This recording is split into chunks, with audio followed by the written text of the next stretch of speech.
everyone. I'm Rochelle Chernowski. This is Shell Point Today for Thursday, August 22nd. On today's show, Herb Sklar tells us how we can make every color in the rainbow with just 3 tubes of paint. We'll also visit with the Pleinair Painters, a local group who paint outdoors and found a lot of beauty to portray while visiting Shell Point. But first, Kara Minui has some Thursday announcements. Kara? Thank you very much, Rochelle. Well, the calendar may say August, but here at Shell Point, we are planning for autumn. You should have received in your mailboxes the catalog for the fall semester of the Academy of Lifelong Learning. It's full of new opportunities, classes, and excursions covering everything from history to art to the environment to technology, even mathematics. You can sign up now for any of these classes by contacting the Island Service Desk at 454-2282, the Woodland Service Desk at 454-2054, or the Academy website, which you can find at www.shellpoint.net. The Health Connection catalog is also currently in the works, but we still have plenty of fascinating health-related classes planned for August and September. If you look at page 29 of your Shell Point Life magazine, you'll read about a class on hair loss, why it happens, and what you can do to address the issue. For example, the Shell Point Salon carries a full line of products by Bosley, which can give you thicker and fuller-looking hair. A representative from Bosley will be at Shell Point next week to discuss hair loss and even offer individual analysis using a magnifying scope. This class takes place next Thursday, August 29th at 1 p.m. in the Woodlands Oak Room, so sign up today.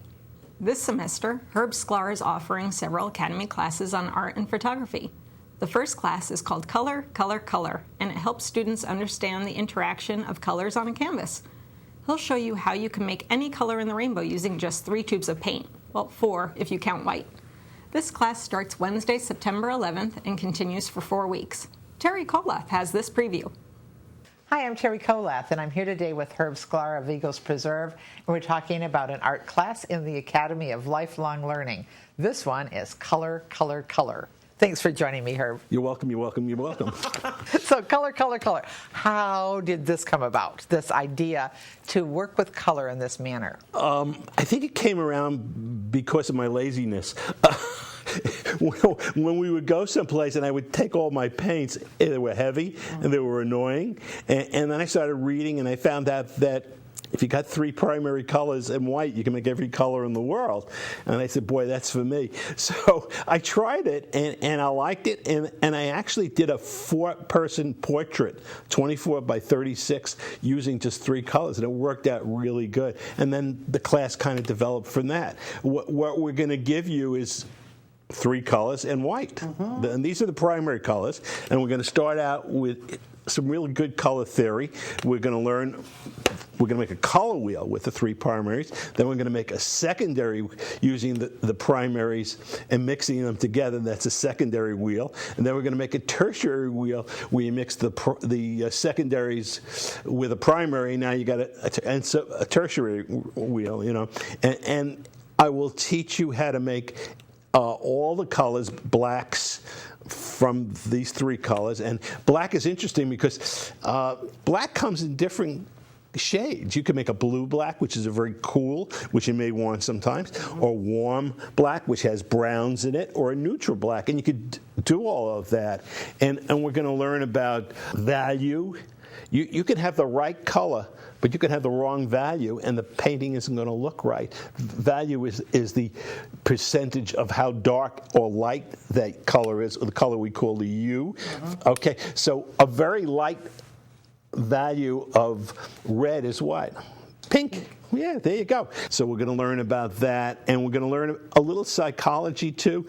Did you ever hear the expression, boy, that painting's got a lot of pop to it? Yes. Okay. Well, it has pop for 2 reasons. It has light values and dark values and middle range. And if you don't do the light and the dark, it's not going to have a full contrast, and it's going to be very flat. Okay. And the other thing that gives it that pop is warm against cool. So we're going to learn about which is warm colors, which is cool color. And when you put warm color against a cool color, you get almost a 3-dimensional feeling to it. So all the psychology, and that's going to take us about 3 weeks into the class. And then you're going to paint your picture with everything you learned. So while all this is going on, you'll think about what you're going to want to paint. I'll help you put it on canvas or a board, whatever you want. And then you're going to use this technique while I'm there. And Karen's there, who is wonderful, and she'll be able to help. And so you'll have a lot of attention. And you'll paint your first picture.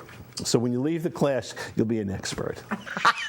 At least you'll understand color more. Hopefully. And appreciate these warms and the color pop and the values. And when you want to go out and paint someplace, just take 4 tubes of paint. So we encourage you, if you're interested in color and learning more about it, to take Color, Color, Color with Herb Sklar and Karen Hubbard helping. And it's going to be every Wednesday beginning September 11th into the middle of October. And sign up is required. And now Rochelle tells us about a group who puts those amazing colors to use. Rochelle? Thank you very much, Kara. The term Pleinair is a French word, and it refers to painting in the open air.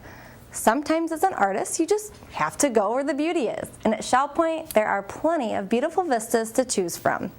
So a local chapter of the Florida Pleinair group recently decided to visit Shell Point thanks to the suggestion of Suzanne Bennett of Turbin. We followed their progress as they recreated the beautiful landscapes of Shell Point. This is the Lee Pleinair. We're artists that paint outdoors. Plein air means painting outside. And that's what we do. Well, everybody was excited to come here because there's a lot to see, and I've always liked this particular. I've painted this area a couple of times already in the past couple of years, and I think it's really pretty in here. I have been a member of Fort Myers Beach Art Association for about 8 years, and some of our people knew a few of the people with the Florida Pleinair and invited me to come, and then I met Velda and I met Suzanne, and I've painted with them about 3 different times this summer. I am the infamous Velda, who is the coordinator of this nice plein air painting group. This is my first time to visit Shell Point. We came today because one of your residents, Suzanne Bennett, invited us out to paint at Shell Point. We paint all over the county, so we get to see some beautiful sights everywhere, and she said we've got beautiful landscaping at Shell Point. There are views of marinas and beautiful trees and canals and orchids and pretty much anything that anyone would want to paint outdoors. And so I took her up on the offer, and here we are. She was absolutely accurate. It's beautiful. We have some painters spread out all over the area. Several of us are tucked underneath these nice Cuban laurel trees on the canal. We have a couple of other people who are out at the point painting down the river. So I think that everyone's enjoying the location. One gentleman has even pulled a couple of orchids out of the orchid house and has set up a little still life in plein air, so he's enjoying the view as well. So peaceful out here, and that's why we're here. We enjoy it. My goal for today is to enjoy the day, enjoy the morning by painting outside, plein air. I've cruised by on a boat ride, and I was impressed then, and the manatees and things hanging around. Beautiful. It's a beautiful place. I've been here, and it's a beautiful place. It is a beautiful place. Well, I'm going to paint a little bit of the orchid house, and there's a palm tree over there, and the lights and the reflections of the water. And I've got to get my dark colors in, so when you do a sketch, you kind of plan what you're doing.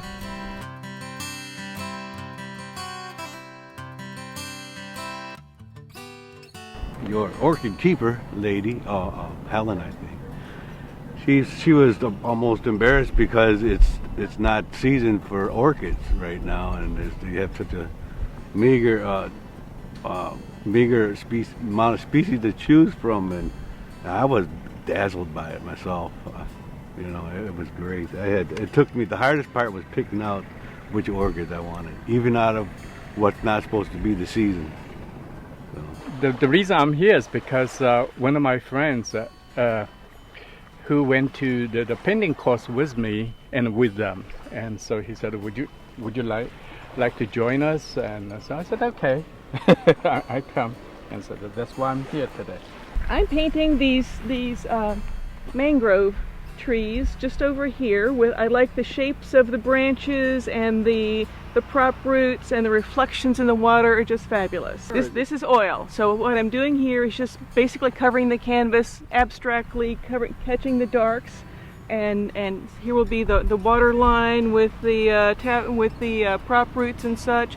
This is the beginning of mark of where the tree trunks would be, and this is the darker area is the water, and I will be laying with oils you build dark to light, so you lay in the dark backgrounds and then build the lights on top of it. Well, specifically, I'm trying to get the values right. The lightest part is that fence, then it's the concrete, and then the cloud, then the sky, then the reflection on the water, and then it gradually gets darker.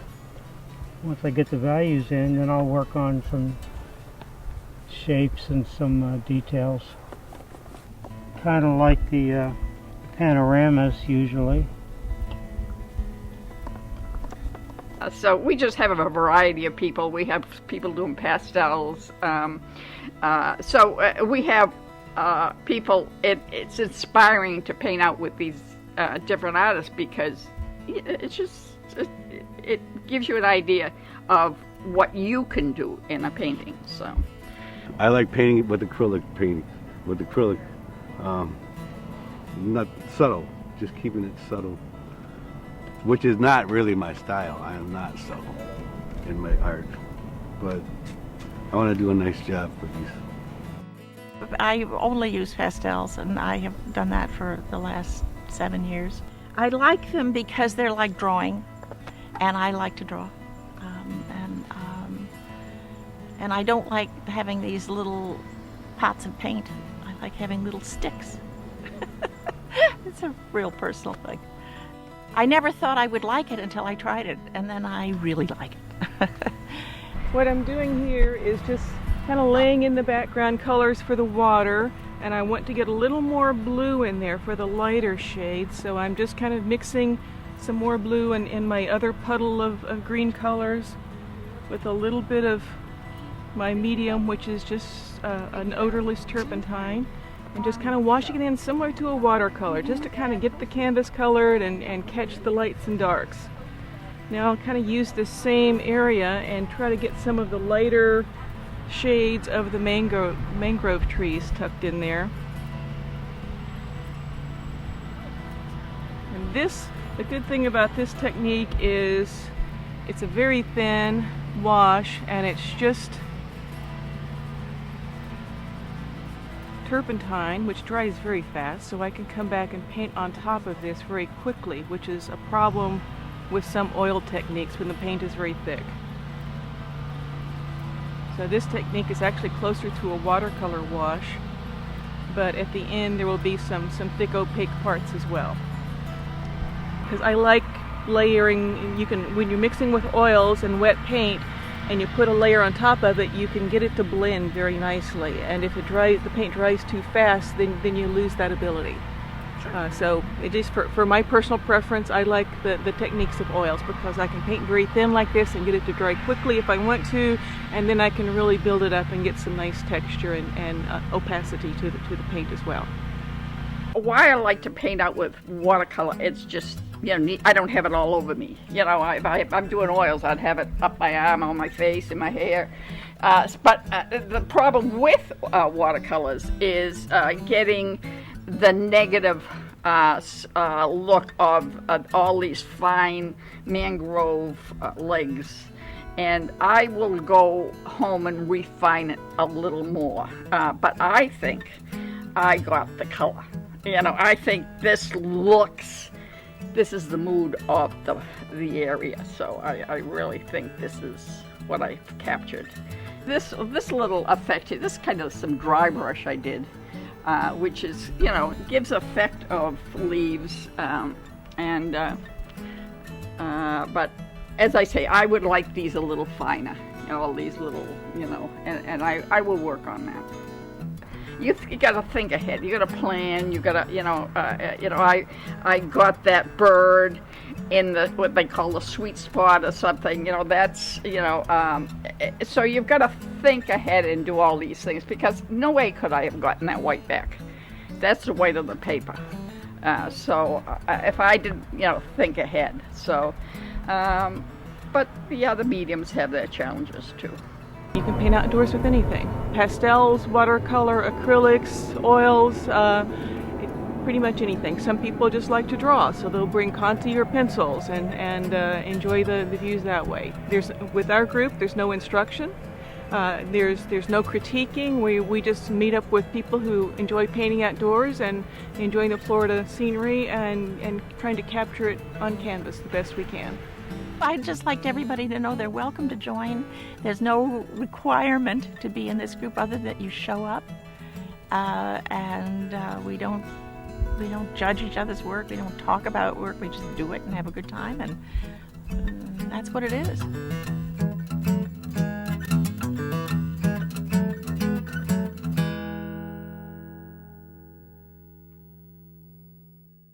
If you're interested in plein air painting, it's easy to join the group. There are no dues or any other requirements, just a regular email about when and where the group is gathering every week. Visit their website at pleinairflorida.org. Check the spelling of that. It's PLEINAIR Florida.org. Or you can always get in touch with Suzanne Bennett of Turbin, who is in the resident roster. It's time now to cover all of Thursday's happenings, followed by your menu choices and Village Church connections. Welcome, everybody. It's Thursday, August 22nd. I'm Bev Chandley, and this is Suzanne Savada. We're here to share with you the happenings segment of Shell Point TV. We're going to start out by reminding you that today's the day you sign up for your Academy classes, so you can go ahead and sign up at either service desk or online. We're going to start out the activities this morning at 7:15. We have a Health Connections class, Bend, Breathe, and Balance down in the Health Club. At 8 o'clock, the Men's Golf Association will be at the Shell Point Golf Club. Also at 8 o'clock, the men will be out playing round-robin men's doubles tennis at the tennis courts. 8:30 is the time the Paddlers Club will be gathering at the kayak storage facility for their weekly trip out. Must have your own kayak to participate. 9:15, the shuffleboard players will be down at the shuffleboard court behind the Resident Activity Center. At 9:30, current events will be in the game room of the Woodlands. 9:30, the ladies' match play tennis will be going on at the Woodlands tennis courts. At 9:45, we have introduction to beginning line dancing in the health club. 10 o'clock, the Susie Q leaves for Grandma Dot's for lunch. You do need to sign up at the Island Greeters desk. The cost is $5 per passenger. Also at 10 o'clock, we have a technology questions and answers with Brian Gainey. That'll be in the Grand Cypress Room down at the Woodlands. At 10:15, we have basic line dancing in the health club. And our last activity of the morning is 11:15 with advanced line dancing in the health club. That's a busy morning for you. Here's Suzanne with the afternoon. We'll start the afternoon off at 1:15 with Mahjong being played in the library lounge on the island. At 2:45, we have a Health Connections, Balance and Mobility Training Level 2 in the Health Club on the island. This is closed. At 4 o'clock, the seamstress will be here for the weekly service in the Osprey Room on the island. And at 4:15, we have an evening on Sanibel Island, dinner at Zip's Place. Court pickups will begin at 4:15 on the island, 4:25 at the Woodlands, and 4:35 at Eagles Preserve. Sign up is required. 4:30 is the time for the Alcoholics Anonymous meeting in the Sable Room at the Woodlands. And at 7 o'clock, we have Pinochle being played in the Library Lounge on the island, as well as the Trailblazers Bible Study Group meeting in the Game Room at the Woodlands. That wraps up Thursday. Have a great day, and we'll see you back here tomorrow. Menus for Thursday. In the Island Cafe for lunch, enjoy a meatball sub with chips for $6.95. The dinner special is Thai night for $7.95. Dinner specials in the Palm Grill on Thursday are chicken parmesan for $11.95 or grilled snapper for $14.95. All menus are available 24 hours a day at www.shellpoint.net.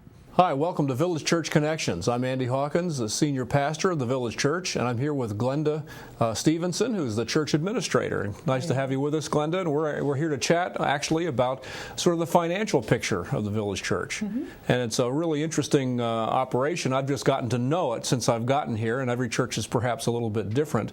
But one of the first things that we need to understand is that the Village Church is its own self-supporting ministry, isn't it? It is. Even though we sit on the Shell Point campus and we're involved in a lot that goes on at Shell Point, we are very self-supporting, and that means all the ministries that happen there, all the staff are all supported by the people that attend the Village Church or give. Absolutely. And of course, when we think about giving, this is obviously a seasonal community. Right. And I've learned that very clearly as I came here in February, right at the height of the season, so to speak. But certainly a lot of people disappear during the summers, don't they? Seems that way. It seems that way. Does the giving disappear as well during the summer season? Well, we usually feel it. Yeah. We usually see the difference in our giving, but we are so grateful and want to take the opportunity once in a while in the middle of the year to just say thank you for our people, because even though this may be a little slower time of year, our giving has remained strong. That's really exciting. I can tell you as a senior pastor, that's really exciting to know that takes place. And certainly that means that the people of the Village Church are generous people, I think, at heart. They are. And I think they respond well to the kinds of principles that the Bible teaches about giving, that we give as the Lord prospers us, and we give generously, and we give often very sacrificially. So we have a great group of people who love to give to various things, and sometimes, even if it stretches them a little bit, they love to do that. But what kinds of things does the giving support, actually? What kinds of ministries do we support through our giving at the Village Church? There are a variety of things, but let me just concentrate on the major things. Yeah. And the first would be our general fund, and that fund supports all of the ministries that happen here locally. It pays the salaries for our staff, benefits for our staff, and other needs for our church building. Yeah. And we are running in the black, even though it's middle of summer, and we're just very grateful for that. Absolutely. We also do a lot of benevolence giving, and some of that is towards our community. Several programs in our community that need support, and we participate with that. Some of it goes to help our own people here at Shell Point as they have needs. You will notice that we have done periodic drives for food, for the food pantry in Fort Myers, all part of the benevolence component of our giving. And that is thrilling to watch. Absolutely, yeah. And one of the other major things that our people give to, although many of our people participate in a number of missions works and support a variety of missions projects, they give substantially to the worldwide ministries of the Christian Missionary Alliance. In fact, typically over $500,000 a year goes out from our Village Church people to support the worldwide ministries of the CNMA. That's really, really incredible. And I think it bears pointing out that the denomination with which the Village Church is associated, the Christian and Missionary Alliance, has probably 9 or 10 times the number of people involved in that denomination worldwide compared to how many we have in the United States. So it's actually a global ministry that we see that has started out obviously in the United States and spread all over the world. And so it's very exciting to actually have people in the Village Church really feel a connection with the various works of ministry that are going on in every continent, literally. Maybe not Antarctica. I don't think we have a church in Antarctica. Not yet, anyway. Not yet. But no churches for penguins, I guess, or something like that. But we do have churches in every place from the central part of Africa all the way to Mongolia, and then we have a lot of people who are doing various works in sometimes places that wouldn't necessarily be friendly to the Christian faith. True. And so we're supporting some wonderful operations there. Then it is a privilege, at least I feel it, and I think many of our people do as well, to be able to participate with God in what's going on around the world. Absolutely. Well, it's exciting to do that, and we certainly want to offer our thanks for the people in the Village Church who give so generously all through the year to support those various ministries. And it's exciting to be in a place place with such a giving heart among its people. Well, thank you for joining us for Village Church Connections. We hope to see you soon. We're glad you joined us for today's show. Tune in tomorrow as we show you how you can join the tone chimes. If you can count to 4, then you can make beautiful music. Until then, this is Shell Point Today for Thursday, August 22nd. I'm Rochelle Chernowski. And I'm Kara Minoui. From all of us here at Shell Point TV, we hope you have a great day, and we'll see you again tomorrow.